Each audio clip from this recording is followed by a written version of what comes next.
I may need you. Huh? Okay. I just can't see the comments.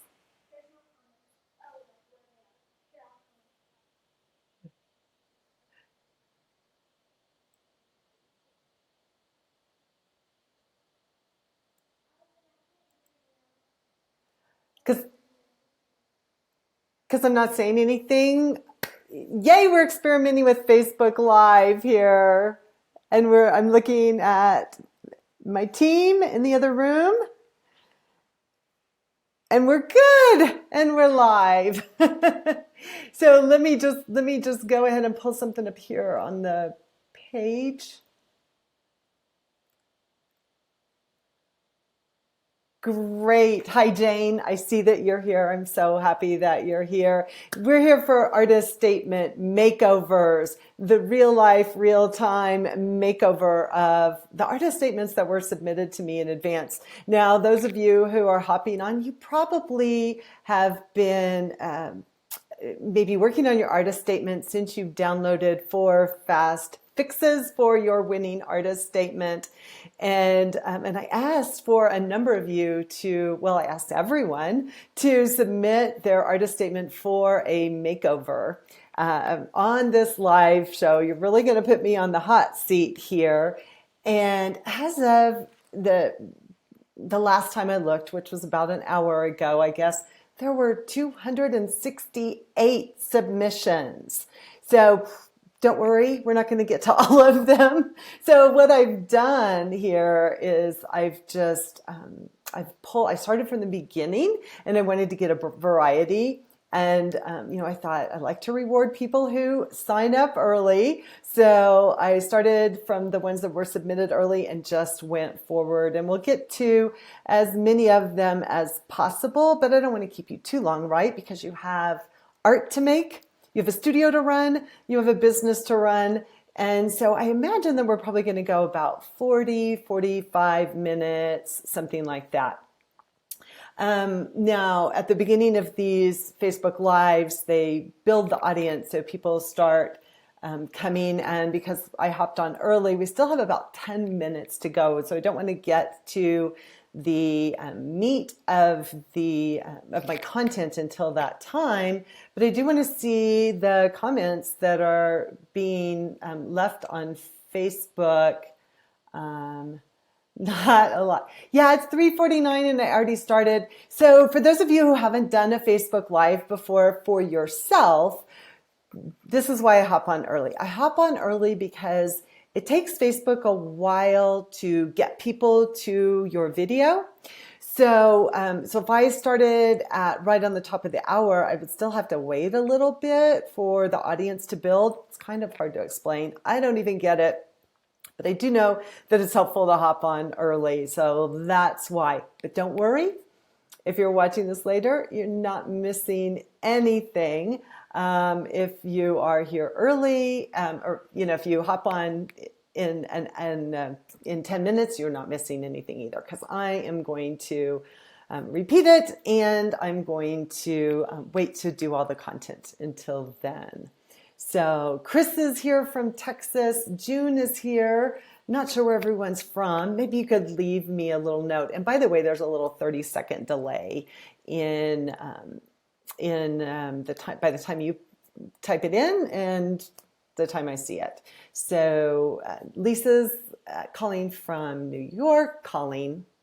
Joining us from New York. Judy's from Michigan. Donna's from Ohio. Wonderful. I'm so happy that you all are here. Maybe you could say hi to each other. Margaret. Hey, Margaret from Alabama, and Susan from North Carolina. Bonnie from Tulsa. Fantastic. So while we're here and we're kind of waiting till the top of the hour, waiting till more people are here, why don't you tell me about, and leave this in the comments, maybe there's a reason that you're here, right? So artist statement makeovers. 268 were submitted. Chances are pretty good that I probably won't be looking at yours, but chances are also really good that you'll learn from the ones that I did select. And the chances, the reason I said that is just because, there were a lot that were submitted. So why don't you tell me what your biggest struggle is with your artist statement? Like, why are you here? What do you want to get out of it?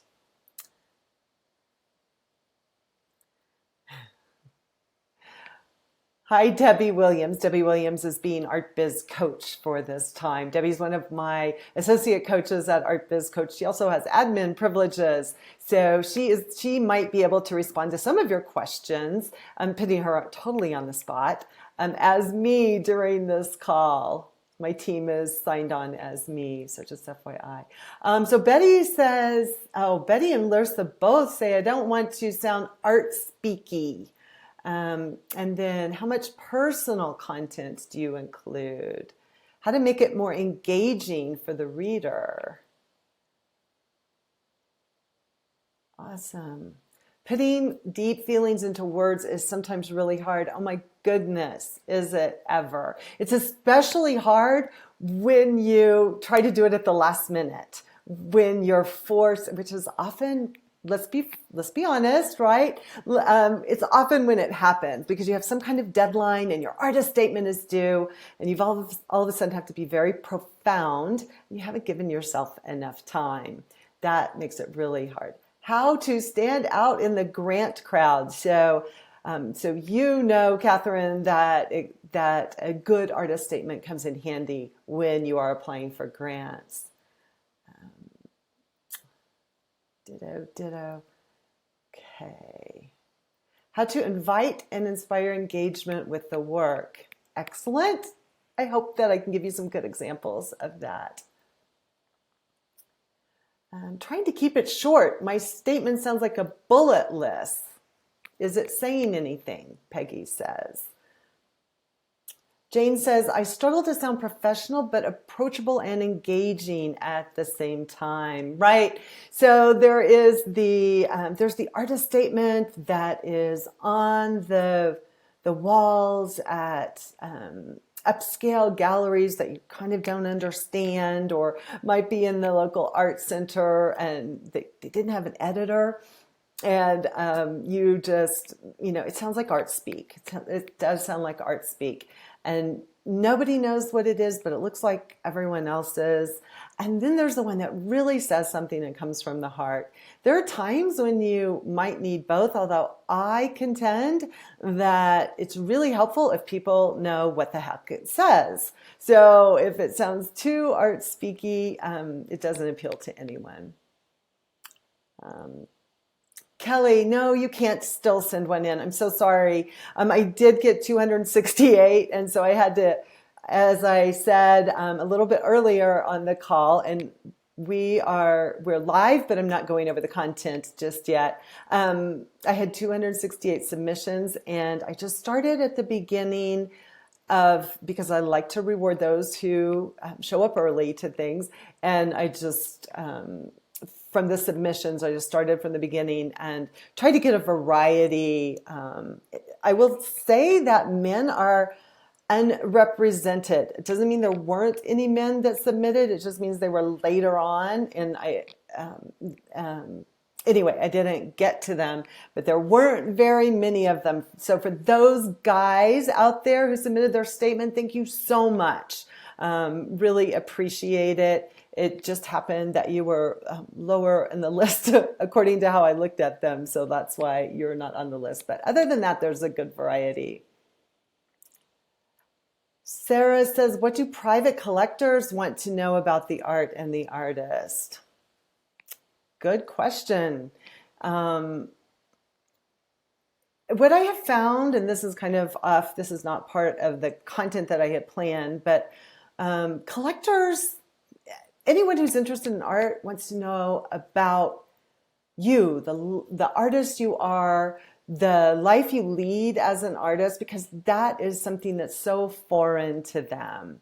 So, any way that you can get them to live vicariously through your art. That's what they're looking for, is, nothing highfalutin or anything like that, but just be yourself. Be the best version of yourself. Hi, Peter from Toronto and Betty from nearby in Colorado.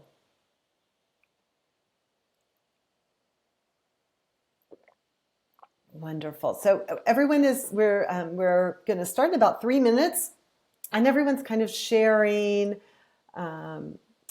their struggles with their artist statements. Dawn, no,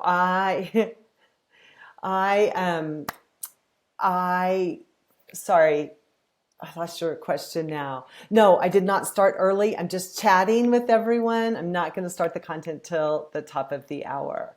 I did see that there were men's statements in there. I did see yours, but it was, there were more than 100, 150 submitted before yours. So I started at the beginning. Wonderful. Thank you. Thank you, Pamela. I'm glad the video is clear. Facebook has pretty decent video, huh? I am not a writer. I am an artist. I need guidance. Pauline, you don't have to be a writer. You just have to write. That's all. Hi, Ordy. Good to see you here from South America. And Jean. Just saw Jean last weekend at my artist retreat in Santa Fe, which was really wonderful. Debbie says, will the session be available to view later? Yes, the cool thing about Facebook Live is that they automatically record it, and then we post it as soon as they finish doing their magic. It posts onto my Facebook page. That's the Arts Biz Coach page on Facebook. So it will be there. If it's freezing up, the chances might be good that you're on Wi-Fi or you're on a 3G or 4G network. I don't understand the difference between those, but that's just what video does in those formats. Because we're streaming live, there is a chance for it to be choppy if you're not plugged in. All right, let's see. Oh, I freeze up when I write about myself. Yeah, that's what friends are for, Diana. You need some help. Some help from friends to talk about the work itself. Great. So Kelly says the video and audio seems a bit off. I am sure that it probably does. It's out of my control. We're going to thank Facebook for that. Just trust me, I'm plugged in. I'm plugged into the internet. I'm plugged into the power, and I'm doing the best I can. The rest, is live streaming, so a little delay. All right, so I'm not going to look at your comments anymore because I have content to come over. Thanks so much, everyone, for being here. I got on a little early. I have not gone over any of the content. I'm not looking at comments right now because I'm focused on you and what you came here for. So I'm hoping that you came here to hear artist statement makeovers, because this is kind of scary, but that's what I'm going to do. What I did, I gave away a report called 4 Fast Fixes for a Winning Artist Statement, or Your Winning Artist Statement, or something like that. And then I asked people to submit their artist statements for a live on Facebook makeover of their artist statements. And for those of you who just hopped on, about an hour ago, I had 268 submissions. So please forgive me if I don't get to yours. I didn't think everyone would want to stay on the whole time, but here's the thing. If you pay close attention, you will learn from each and every one of these, even if they do a completely different type of art than yours, because there are just general guidelines that you can apply to any written piece of material. So what I was looking for was a variety that that I could share. I will tell you that here's the thing: the statement is supposed to describe the art. So if I couldn't find your art, and I think it only happened to a couple of people, if I couldn't find your art, I skipped over you. I couldn't find your name associated with a website to know that it was your art. I insist on looking at art when I'm writing about it. And then, and I didn't ask for you to submit the artwork. It would just be too complicated, but a number of you were pretty easy to find. So that there was no dearth of artist statements or website or art to look at. So I'm going to go over a few of these statements. I think I have 5 or 6. We'll just see how many I can get through in this amount of time. And then I'm also going to tell you about a new class that begins next week. It's a program that I've never taught before in this context. And I'm just going to give you a little blurb about that in between the sessions. So why should you be here? Why should you hang out with me? Why are you spending your Monday afternoon if you're in the States, or Monday evening if you're in Europe, or Tuesday morning if you're in Australia? Why are you here with me?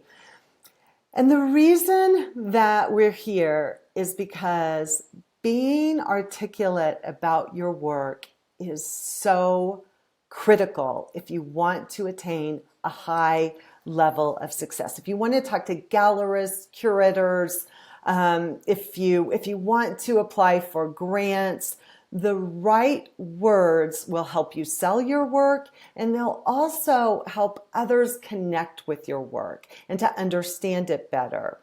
And those people, the gallerists, the curators, the collectors, are going to expect you to speak intelligently about your art when you seek that high level.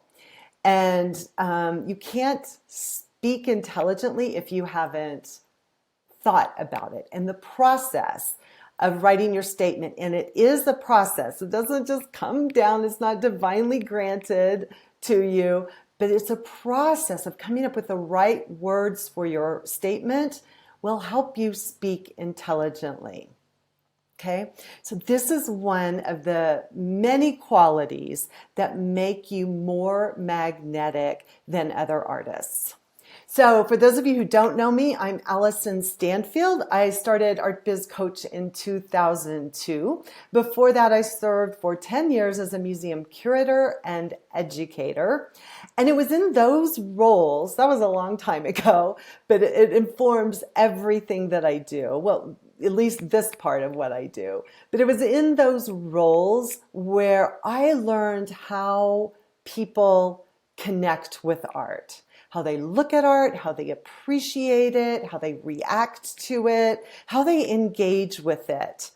And this is when I learned that with the right words, I could engage people in a conversation about a piece of art that they had no idea that they wanted to spend time with. That's how important language is for connecting to your art. The words are so powerful. The right words are so powerful. And they can serve as your secret magnetic weapon. So, general rules about your artist statement is that we want to keep the focus on the art. And we want to compel people to look at the art. Now, as I go through these, I want you to keep in mind that it's so much easier for someone else to edit your statement or anything that you write. So if yours is one of those statements that I'm going to put up here, there's nothing wrong with it. It's just that I have enough experience. I edited museum labels and text for those 10 years. It's just that I have enough experience to kind of hone it for you. So you're kind of too close to get a real good view of the words, especially if you're doing your artist statement at the last minute. So it's much easier to edit your statement after time has passed. It's much easier for someone else to look at it and to give you pointers. And just one big pointer when you're writing your statement is to just write. And by that, I just encourage you to become a word collector. Write, write, write, write. You can edit, you can combine, you can delete later. But don't ever try to, this is a general writing rule, don't ever try to write and edit at the same time, because that just messes with you. It's a process, remember that. Also, what I'm going to share here, I just need to say, these are my own biases. This is what I like to see in an artist statement.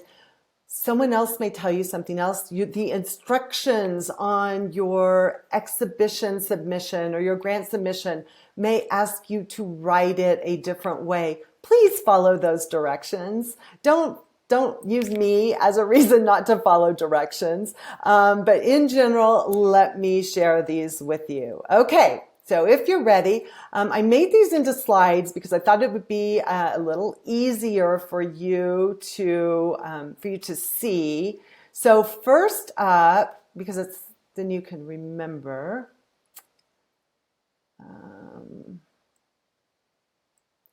Mesa, can we see that? Okay. Yep. Okay. First up is Carolyn, and you can see her statement. She says, and I'm not going to read the whole thing, but it's really good. And what Carolyn is in a transition where she's transitioning from throne and functional ceramics to sculptural wall ceramics. And what I've suggested for Carolyn is that she, hang on just a second. That's what I need to do. Is that she remove the whole second part of her statement. And the reason, so I suggest that she removes this part. And the reason is that I think it waters it down. I think that the real juice of the statement is in the first two paragraphs. And I'll tell you what I mean. It just, actually, if you're watching this later, if you want to go back and watch the replay, you can see it's not bad, but that second paragraph ends so beautifully. And then the other thing that I did is I pulled out some repetition that was in her statement. So the series is called Spirits Rising, and then she goes into rising spirits and uses spirits and rising a lot.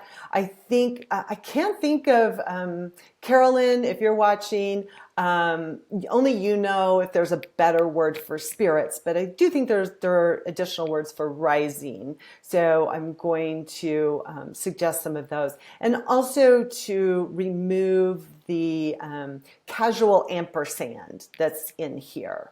And then the repetition of their own in the last two sentences. Those are just things that I look for. They're so minor, but if we tighten it up a little bit, it will be punchier and have a bigger impact. So this is what I suggest for Carolyn. Spirits Rising began as an altered vessel, a winged serpent carved on the front, and my vision of ascending spirits on the back. These spirits spoke to the culture of my people. Carolyn is Native American, Choctaw to be exact, emerging from the dust of genocide to a vibrant community devoted to preserving our history, language, and customs. Next, the spirits appeared on a lidded jar, and I knew they must break away from a throned vessel. The spirit sisters and warrior brothers leaped to the wall of their own accord. So I really like this, like leaving it with this visual of them leaping from the throne vessels to the wall, and I just wanted to go look at that for myself. And that is the main criteria for a good artist statement. It should make me want to look. So, and you see that I changed the word rising in two different places. I used the word ascending and emerging from the dust, and that just adds a little bit of variety to it. Okay, so that's Carolyn.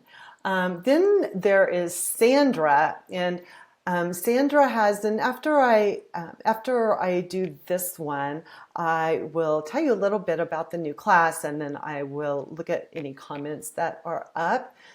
Sandra says, I enjoy exploring different types of perspectives in my art. As a child growing up in Buffalo, New York, I loved seeing the old architecture the city had to offer. Now I seek out European architecture from travels or inspiration found near my home in the Dallas-Fort Worth area. I go into the studio, open to see where the muse leads me. Maybe it's a surreal bird's eye view, a worm's view, or a twisted horizon line. So what I'm suggesting for Sandra is a little more drastic. First of all, these first two sentences include the words I enjoy and I loved. And those are two words that I try to leave, or two phrases that I try to leave out of statements. I think there are better ways to say it, because as a reader, I don't just care about what you enjoy. I want you to help me enjoy it too. I hope that makes sense. So use language that helps me enjoy it. I also highlighted the words, the locations, Buffalo, New York, and the Dallas-Fort Worth area. And that's because if I'm not in those areas, I might think that the work isn't for you. For me, I'm sorry. That doesn't mean that you shouldn't use them, but maybe you want to say them if you're exhibiting in those areas. If you're online, you have a worldwide audience. So why limit your audience to those locations? So what I really want you to do, Sandra, you have some work to do. I want you to pull out this part, the exploring various perspective, and the views, the bird's eye view, the worm's view, or a twisted horizon line. But I really want you to explore this. So why does a different, what does it do when we have different perspectives? So what does it help us see? How does it help us make our way through the world? You may enjoy it, but what does it do for me, the viewer? And then it would be interesting for me to know, and maybe it's interesting and maybe it's not, but I'll just throw it out there in case it is, but how you come up with the extreme scenes that you do. And a bird's eye view, a worm's eye view, those are extreme scenes. So how do you seek them out? Are you in a helicopter? Are you in tops of buildings? Are you, I don't know, setting up your camera down on the ground? That could be very interesting.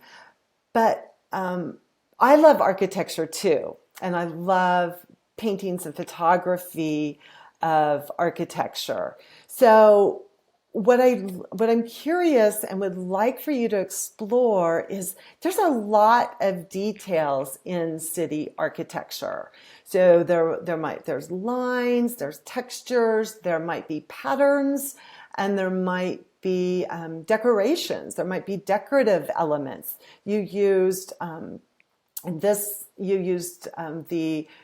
the European architecture. Specifically, you mentioned European architecture. What is it about that you seek out? Because we're all attracted to the architecture for different reasons. And for you, it might not be the buildings themselves, but it might be the space that they create. So I just kind of want you to add a few more, maybe even a sentence or two more about why. And I don't mean like a because sentence. I do this because, but what do you want me to see? What do you want me to get out of these different perspectives? Okay. So that's Sandra's. So let me go ahead and tell you again, for those of you who are just joining us, I'm Allison Stanfield with Art Biz Coach, and I am here because I believe that the artist statement is the backbone of your marketing efforts. It is what can differentiate you and make you more magnetic, more attractive to gallerists, to curators, to collectors, to buyers, when you have the right words to talk about your art. And I'm giving you this little snippet, it's a little preview of my upcoming program. It's a new class that I'm going to teach called Magnetic You. And that is all online. I have this fancy thing at does that come out right, Mesa? At magneticuartist.com. magneticuartist.com. And where we are going to talk about the promotional material that you have to have when you want to attain a certain level in your art career. So artist statements, stories, bios, about pages, resumes, all that stuff. I want to give you the time and the space and the guidance and the support so that you can create a really strong artist portfolio for your marketing materials. And also, along with that, we have a whole lesson on branding and a lesson on interactive, I call it engaging your art viewers, how to get more engagement from viewers. So that's more about speaking, but by that point you will have written a lot and you'll know how to, you'll have some language to use to engage viewers. So that magneticuartist.com, it starts on the 26th, April 26th, but I have kind of a fast action for everyone watching this in the next 48 hours. You're the only ones that will get this because it cuts off in 48 hours. It is a template for your 10-second introduction, how to introduce yourself as an artist. So this artist statement makeovers that we're going through right now is just a little preview. And I have some more makeovers for you. So let me look at the comments just real quick. You said once or twice that the goal is to make the person want to see the art. What can they expect to see? I am so sorry, but the comments disappear as soon as they come up. I'm going to actually really give you, hang on just a second. I'm going to give you I'm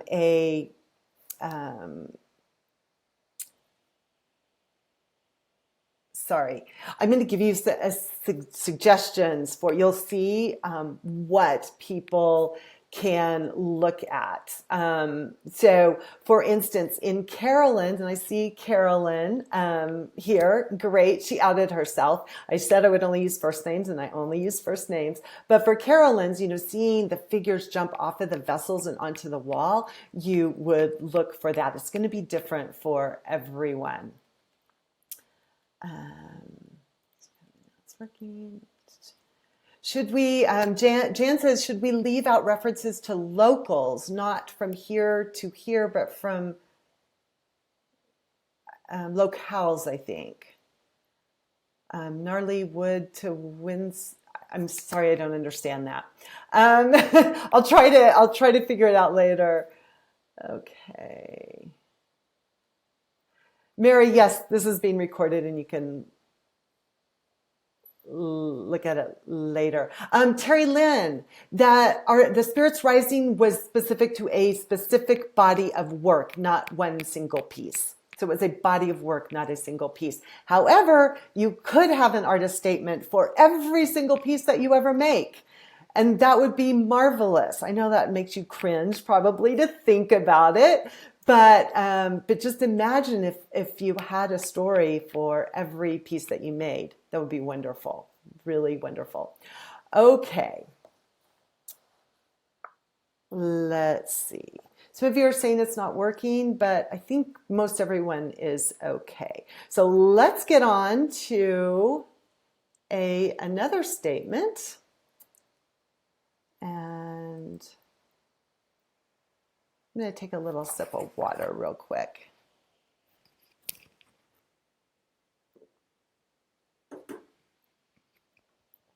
For those of you who don't know, I'm in the Denver metro area in Golden, Colorado, and we're in high desert, and it's pretty dry here right now, so my throat is drying, my mouth is drying out really quick. So I've got Bronley's statement up here right now, and it's usually it's a little longer than I would normally make an artist statement, and but the reason that I wanted to share it with you is it's one of the best artist statements about portraiture that I've ever read. Portrait statements are so hard because every portrait is about a different individual, and your goal is not always to be expressive as an artist, but to capture a likeness of a person. So normally, there would be an artist statement for every single portrait. Bronley says, we all hope our lives mean something, somehow touch the infinite. Portraits move me because they say, this person's story deserves to be told. Then they go right on telling their stories to many generations. There's a reason it's called capturing a likeness. Likeness can come or go with every stroke of brush or pastel, but the really elusive goal is also to catch some essential quality of the some essential quality of the sitter. I search for that in eyes and light, and for a sense of living flesh with warm colors glazed over green underpainting. If I can capture a person's spark, it is my contribution to history. And I love this part. And to the descendants who will inherit not only the painting, but that nose, those curls, or that twinkle in the eye. I thought this was delightful. I just have a couple of easy fixes for Bronley. I would remove this, they move me because I don't think it's necessary. Again, we're trying to get them to move other people, not just you. And then I always look for words like really and also that we can remove. And you can just say, but the elusive goal is to blah, blah, blah. And I think that will remove some of the weaker language that's in there. And then it just comes out looking like this. So I just removed unnecessary words. You might also, Bronley, you might be able to remove that last paragraph when, if necessary, if you need to make it smaller or shorter. I think it could stand without the last paragraph also. But you guys, when we were talking about what to look for, notice the last sentence of that second paragraph. A sense of living flesh with warm colors glazed over green underpainting. That is a clue to look for in Bronley's portraits. And that really helps you understand the artist's process and helps people get closer to the work, and not closer like in a bad way. They're not going to touch it or damage it, but just look more closely at, those kinds of details in the work. I really, really liked that. Really nice work, Bronley. And then I have one from Terry. So Terry has a biographical paragraph, and then she goes into her statement. Actually, she said the whole thing is a statement, but technically this last part, this first part is a bio. The second part is more of a statement.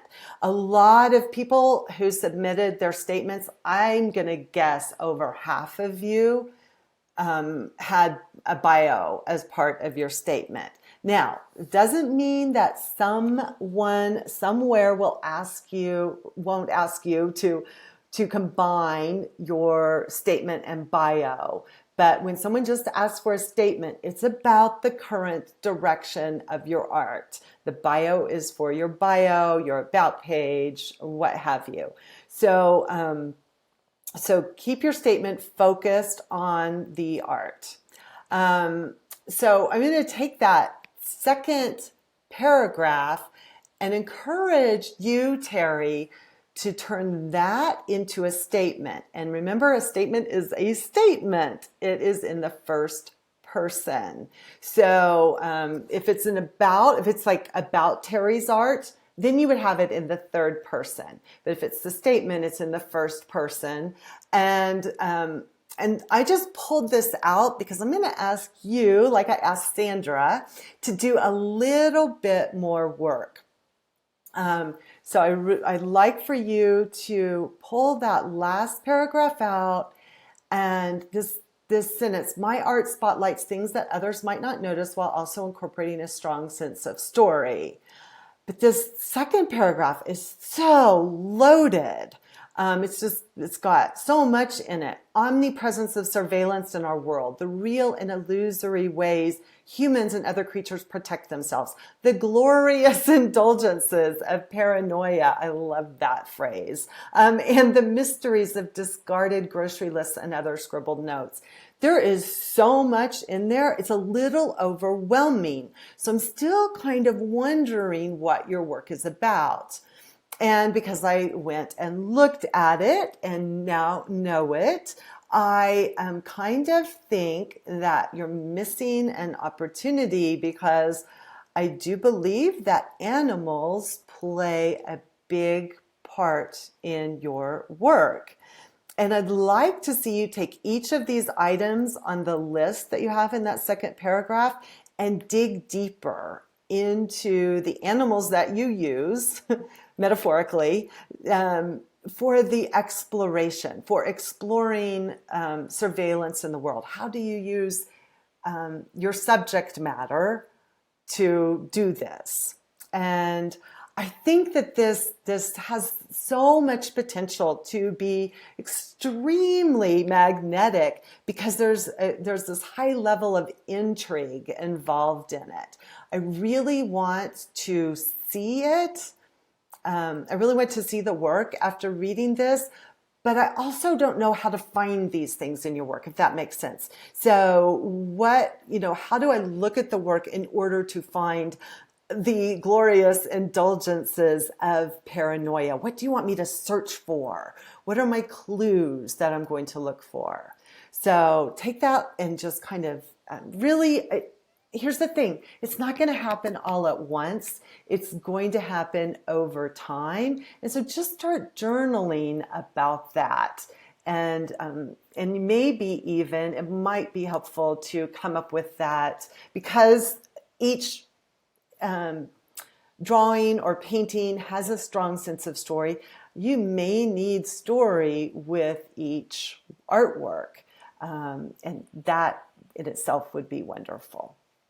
Okay, let's see here. So we're on, just for those of you who are just joining us, we're on live on Facebook Live to talk about your artist statement makeovers. 268 submissions last time I looked. I'm going over just a few of them and telling you about my new class that I have coming up, which is called Magnetic You. It's at magneticyouartist.com. And you can go there right now and read all about it. But this is just a little tidbit, a little appetizer for the rest of the class. And the class is, it starts April 26th. It is about helping you become more attractive to collectors, buyers, curators, critics, all the art viewers, with the language that you put together, whether it's written, whether you speak about it, or the package that you create. We're talking about branding. We're talking about engaging audiences.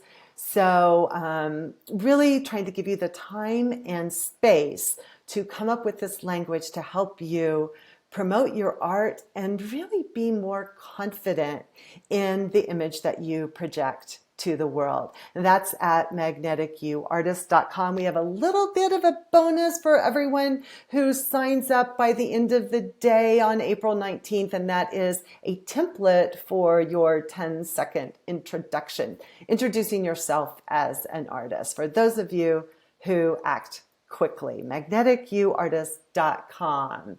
Let me look and see if there's a bunch of comments. Let me see. I'm going to start at the top and work backwards.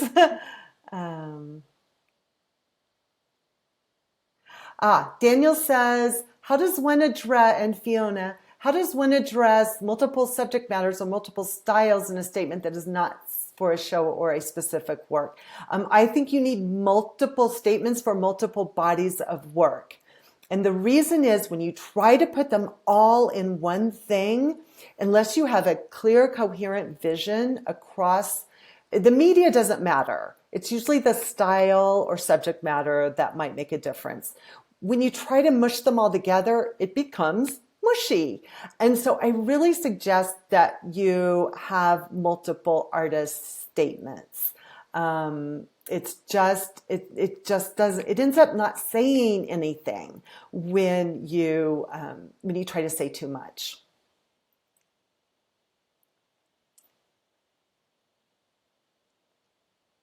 Let me see. Margaret says, the statements I've dealt with so far are quite short. Is there an optimum length for a statement? Mine is longer. Don't worry about it, Margaret. But do worry about having too many words just for the sake of words. There is, I can think of one artist statement that is really long that I like because it's so engaging. But more often than not, it's just words that fill up the page. So make sure that it really says something and that you're not just adding words for the sake of adding words. There is no ideal statement length. I tend to think that here's the thing, it's harder to write shorter than it is to write longer, right? Because it requires like letting go of your babies, like, oh, I really like that word. I really like that phrase. And that is a little bit hard for some people to let go of. But if you just start gathering words, if you become the word collector that I would like for you to be, and you allow yourself time, I think you'll, like, if you just make it punchy, in other words, it's that old, I don't know if it's a showbiz thing, but it's leave them wanting more, right? Leave us wanting more and having to go back to your art to look at it. Now, the only specifications for the length of your artist statement are those that are given to you by an exhibition, a granting agency, what have you. So in some places you are limited by space, but other than that, you are not. As long as the words are good. Now I think Bronley's that I shared was probably the longest after I cut Carolyn's in half. But I think that most artist statements can get a lot done. They can make more of an impact, be more magnetic when they're shorter. Because sometimes you go on too long and you end up watering everything down.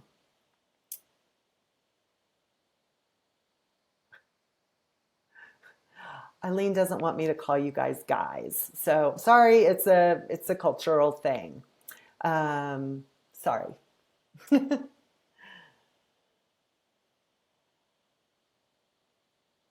writing one for my new website. I'm trying to find the common thread between the series. You may have a common thread, and then you might have an artist statement for each series. So I hope that you honor that. Remember that the majority of people have no idea what an artist statement is. So you don't even have to say it's a statement. You can just have a paragraph describing the artwork on the site, and whatever page they land on has the story about that. Then I might have a statement for each exhibition. Absolutely, you might have one. Yep, get to the point. All right. Should the statement also include contact information at the end? No, not in your statement, unless it's like a piece of paper that you hand out to people. If it's on your website, of course, your contact information should be on every page. So it should be there. But in general, it doesn't need to be on there unless you're handing it out. Okay, let's look at a couple more. How about that? Let me go ahead and Anita says, I like that you say you guys. Yes, it is a cultural geographical thing. I am originally from Oklahoma, where we say y'all, and then I moved to Colorado, and my husband says you guys, and it's just say you guys. So sorry, I'm not meaning to offend anyone. All right. Besides, ladies, you are getting a really good, you're getting a lot of airplay because these statements are all from you. Okay, I'm going to make sure you guys can see that. You all can see that. Excuse me, another drink of water. All right. So here's Marcia's statement. And I'm just showing everyone how they are submitted to me. So I didn't change anything in the first slide here. So Marcia says, my current body of work focuses on honoring the sacred spaces in our natural world, particularly the living, breathing energy that surrounds all trees and vegetation and permeates the water and air that support life on Earth. I make this energy palpable by leaving flashes of the contrasting underpainting visible around the edges of the trees and water/horizons. The underpainting, typically done in saturated monotones such as magenta, creates an energetic contrast to the foliage, providing visual interest and drawing the eye to these sacred spaces. My hope is that by making this life energy visible, people will value our natural environment more and work harder to protect it. So I really liked so much of this, Marcia, and I'm going to make some suggestions. First of all, the word energy, I think, was used in every sentence, some version of the word energy. So I encourage you, I know that it's the right word in most instances, but if we could get rid of a couple of those, that would be great. And then I highlighted in pink some of the language that either we could change or remove from, just to tighten things up a little bit. My current body of work, you can just say my work. And in our natural world, you can just say nature. Living, breathing energy, maybe redundant, trees and vegetation. You mentioned trees in the next sentence, so I think it's okay to leave that out. And then the last sentence, I'm going to ask you to turn around a little bit. And then I'm going to ask you to break it up because, we're a scanning society these days. So changing it to, my work focuses on honoring nature's sacred spaces, particularly the energy that surrounds all vegetation and permeates the water and air that support life on Earth.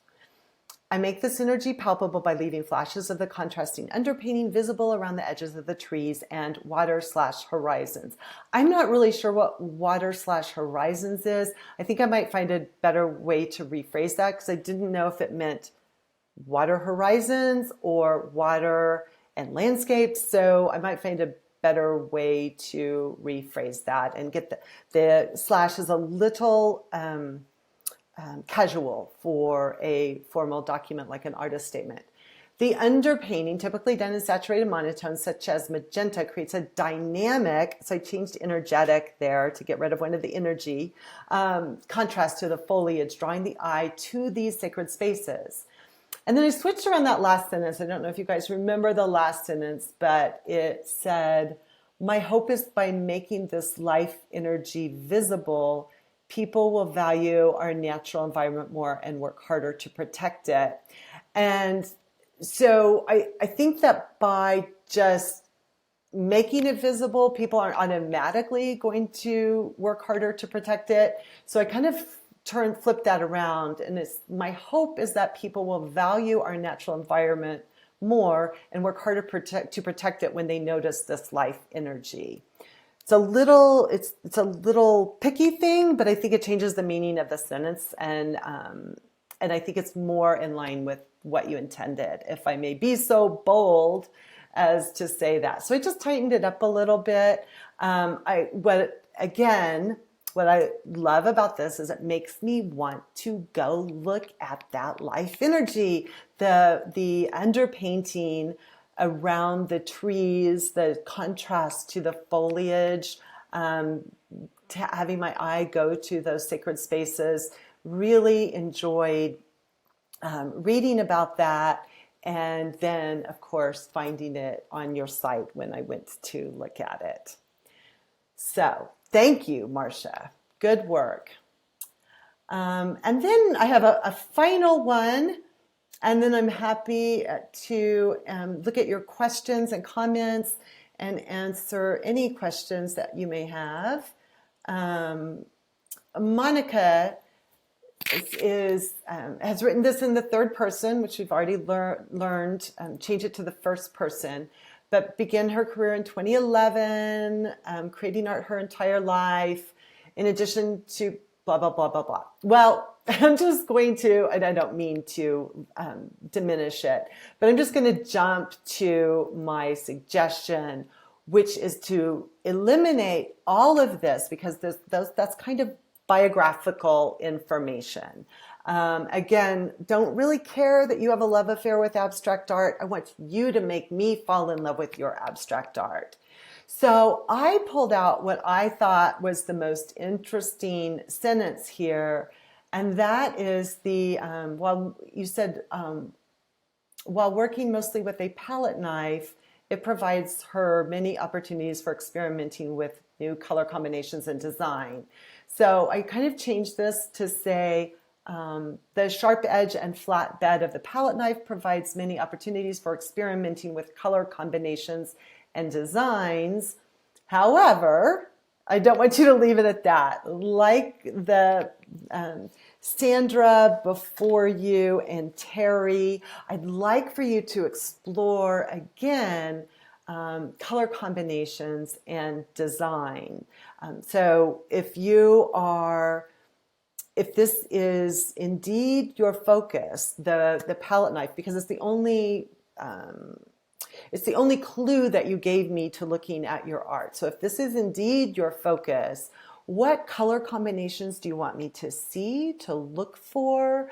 What design qualities are there that you want me to notice in your art?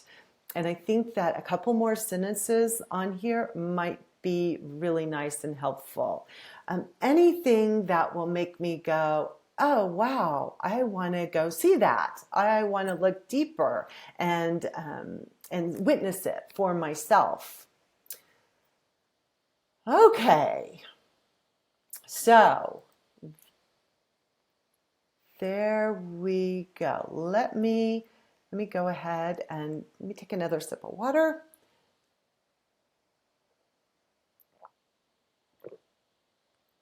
Judy, there is a replay option after this is over.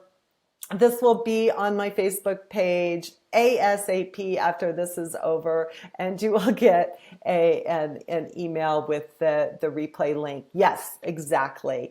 That's why I wanted to put the slides up there so that you would have the actual words and not just me speaking them.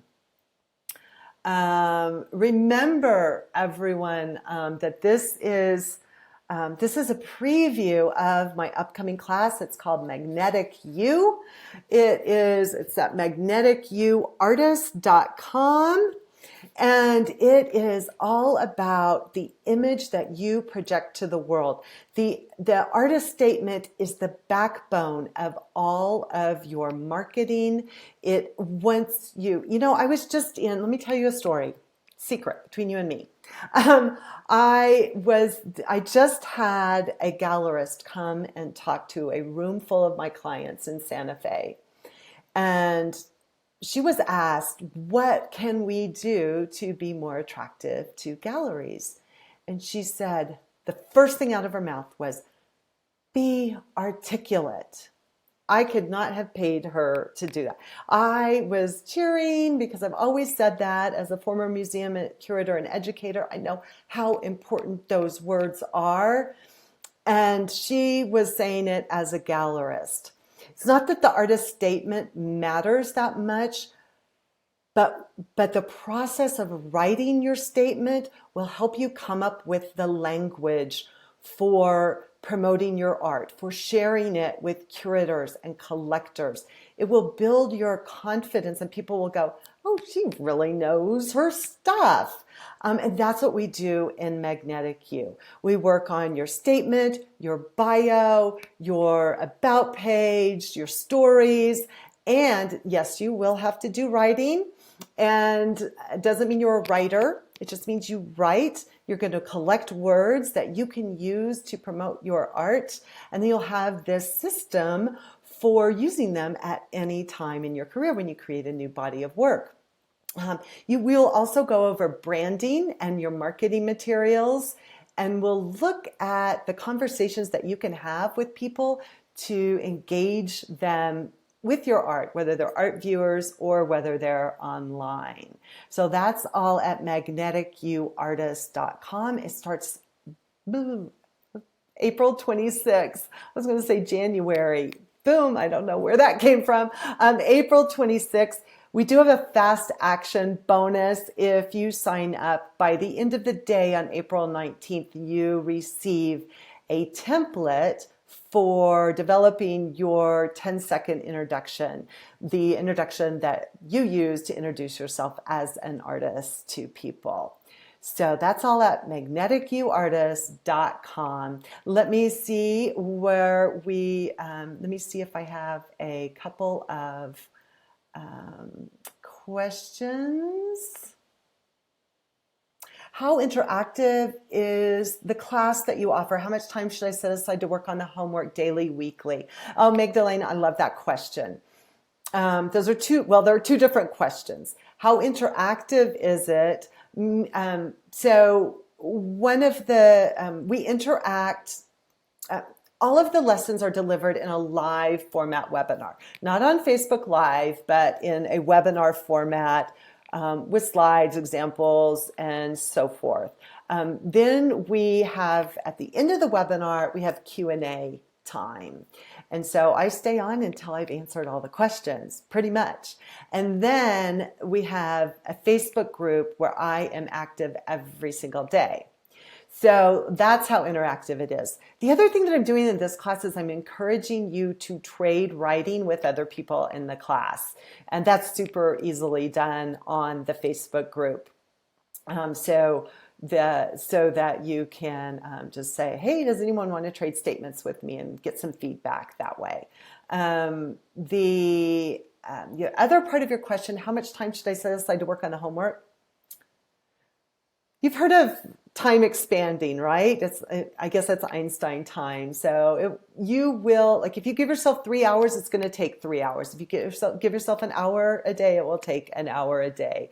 It also depends on how much work you have to do.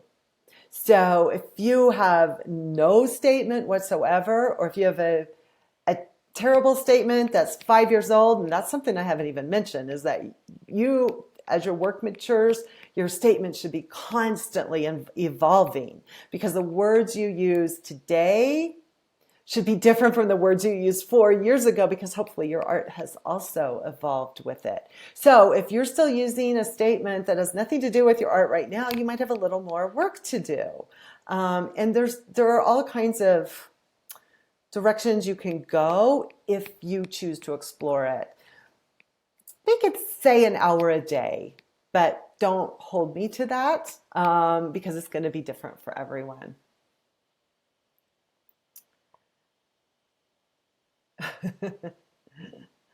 Oh, Dawn, I just can't win. Dawn's offended because I said ladies.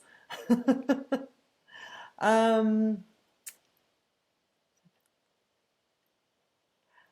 Margaret says, I really like the idea that I get to say sometime to a collector with a small paragraph without ever being present. Yay. Chris says, I'm learning so much. I'm so happy to hear that, Chris. Yay. I knew that people would get something out of this, even if yours wasn't chosen. Thank you so much. Robin says, I'm curious about the balance between using non-typical art terms versus regular language, thinking of viewers and readers. Very good question. I'm thinking of a word like, well, you might have, like I just mentioned, underpainting. I think most people could deduce that the glaze was over the underpainting, and so they would know to look at that. But it could be that it could be explained that if I was writing a museum label, which I wrote many of in my career, I might explain that more in depth, like thin layer of transparent glaze or something like that. And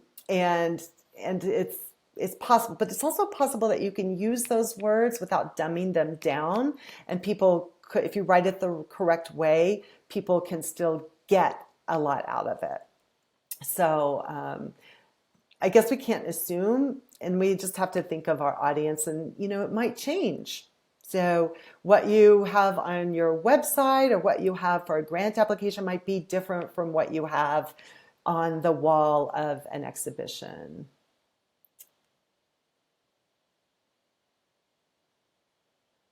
Okay.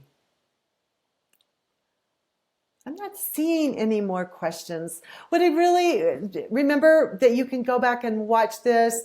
Go over to magneticuartist.com and read about Magnetic You, the program that helps you make you more attractive to collectors, buyers, curators, and art viewers, people on your social media. Magneticuartist.com. We start on April 26th, and don't forget that fast action bonus if you sign up by the 19th. I just want to thank everyone for being here, and the 268 people that sent in their artist statements. I'm sorry I couldn't get to all of them, but hopefully you picked up some for yourself, and are inspired to work on your artist statement and get that language down that can help you in all aspects of your marketing. Thanks so much, everyone, for being here, and I'll see you online, and hopefully I'll see you in Magnetic You.